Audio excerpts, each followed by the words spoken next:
लक्षवेधी क्रमांक 8 छापल्याप्रमाणे अध्यक्ष महाराज, ही लक्षवेधी मांडताना मला खेद होतोय।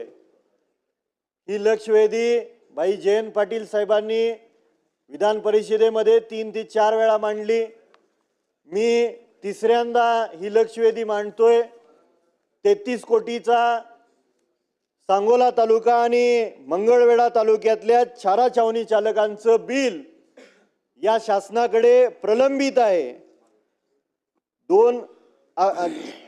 सन्माननीय जयंत पाटील साहेबांनी तत्कालीन मदत व पुनर्वसन मंत्री अनिल पाटील साहेबांच्या दालनात चारा छावणी चालकांसोबत 11 ऑक्टोबर 2023 रोजी बैठक आयोजित केली आणि मंत्री महोदयांनी कागदपत्राची छाननी करण्याकरता उपायुक्त पुरवठा विभाग पुणे यांची नेमणूक करून सुनावणी घेतली आणि सुनावणीचा अहवाल मंत्रिमंडळाच्या उपसमिती समोर 1 जुलै घेऊन अनुदान वितरित करावे असा निर्देश दिला।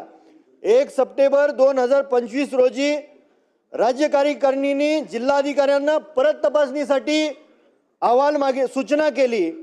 मला सरकारला विचारायचं आहे की ज्या वेळेस उपसमितीने मान्यता दिली आणि परत जिल्हाधिकाऱ्यांकडे फेर तपासणीसाठी कोणत्या कारणाने या सूचना करण्यात आल्या, या आपल्या या गतिमान सरकारमध्ये आज हिवाळी अधिवेशन होत असताना 75,000 कोटीच्या पुरवण्या मागण्या मंजूर करण्यात आल्या। 2018-19 मधल्या चारा छावणी चालकांनी सांगोला आणि मंगळवेढा तालुक्यातल्या मुख्य जनावरांना जीवदान देण्याचं पुण्याचं काम केलेलं आहे। आपण गाईला गोमाता मानतो आणि चारा छावणी चालकांनी कर्ज काढून चारा छावण्या चालवल्या। मंत्री महोदय, आपण संवेदनशील आहात, शेतकऱ्याचं पोरगा आहात आपण।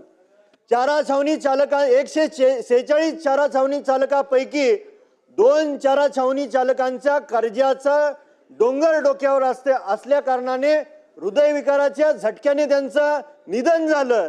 हे गंभीर बाब आहे व मला आपल्याला विचारायचं आहे की या 33 कोटी जी छावणी बिलं प्रलंबित आहेत कधीपर्यंत आपण अदा करणार? या सभागृहामध्ये पावसाळी अधिवेशनामध्ये सन्माननीय मकरंदआबा पाटील साहेबांनी उत्तर दिलं होतं की ही चारा छावणी चालकांची लक्षवेधी पुढच्या अधिवेशनामध्ये मी मांडू देणार नाही। अधिवेशन संपण्यापूर्वी त्याचा निकाल देण्यात येईल आणि 1 महिन्याच्या आतमध्ये त्या चारा छावणी चालकांची प्रलंबित अनुदान हे अदा करण्यात येईल। ते आजपर्यंत झालेलं नाही।